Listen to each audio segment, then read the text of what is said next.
किसी खास ओहदे पे मकाम पे जगह नहीं मिलती। नौजवान था और यतीम भी था।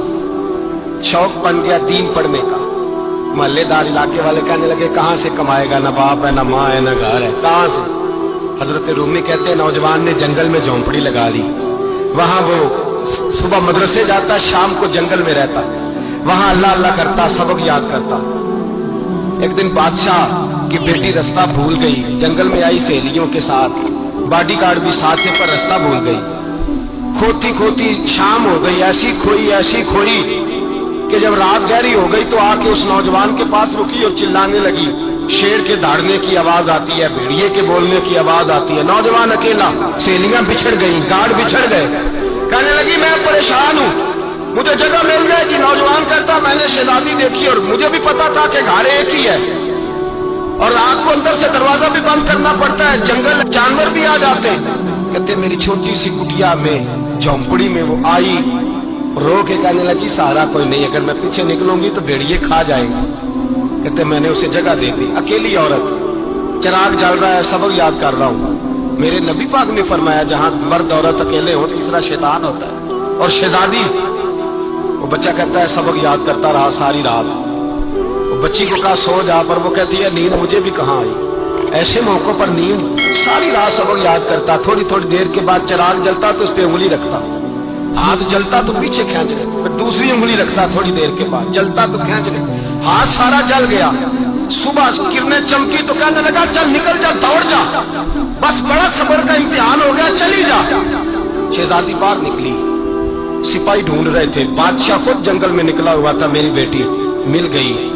बादशाह तन्हाई में जाके कहने लगा बेटा मैं दुनिया को बताऊंगा कि मेरी बेटी खोई नहीं थी, सिपाही साथ ही थे। ये बड़ा मुश्किल होता है, बेटी तो भूल के भी रात कहीं रह पड़े तो लोग जीने नहीं देते, तो बेटा मुश्किल हो जाएगा मेरे लिए।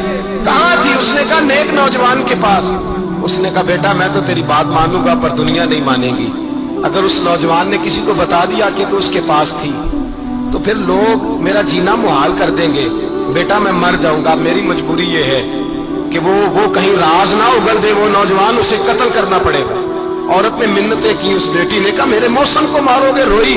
और वो कहने लगा मैं बादशाह हूँ, मेरा अपना बुखार है, मैं उसको छोड़ नहीं सकता। गिरफ्तार कर लाए सिपाही। वक्त तय हो गया सदा का। अकेले काल कोठरी में रखा गया, जो उसके खास इतबार वाले थे उनकी ड्यूटी लगाई। बादशाह ने बुलाया तालिब इल्म, आया।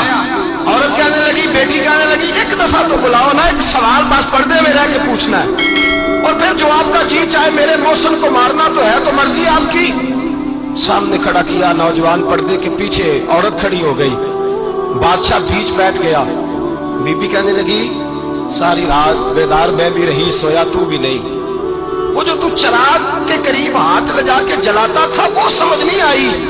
नौजवान रो पड़ा, कहने लगा क्या करूं, मैंने रसूलुल्लाह का दीन पढ़ा है, क्या करूं, मैंने हुजूर का दीन पढ़ा है। मैंने पढ़ा है कि जानी को सबसे नीचे दोज़ख के सबसे निचले दर्जे में जलाया जाएगा, उसे जहन्नमियों का पीप और रोशा पिलाया जाएगा, गंद खिलाया जाएगा। ये रवायतें पड़ी हुई थी।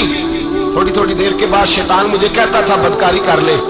मैं अपना हाथ उसी वक्त जब शैतान मशवरा देता तो मैं आग पे करता। मैं कहता अगर ये बर्दाश्त हो गई तो वो भी हो जाएगी। जब हाथ जलता तो मैं समझ जाता नहीं तुझसे तो ये नहीं बर्दाश्त होती तो वो कैसे होगी। फिर मुझे शैतान मशवरा देता कोई देख नहीं रहा, तुम बुलाने नहीं गया, खुद आई। मैं दूसरी उंगली लगा देता। मैंने हाथ जलाया और मैं समझ गया जब छोटे से चिराग की इतनी सी शमा की आग नहीं बर्दाश्त होती तो दोज़ख की कैसे बर्दाश्त होगी। कहते मैं पास आया, बादशाह ने ये कहानी सुनी, लफ्ज सुने तो चीख मार के रोया। कहने लगा तालिब इल्म तू तो मेरे नबी का सच्चा गुलाम है और मेरे रसूल के जो सच्चे गुलाम होते हैं उन्हें फांसियां नहीं दी जाती, उन्हें तख्त पे बिठाया जाता है।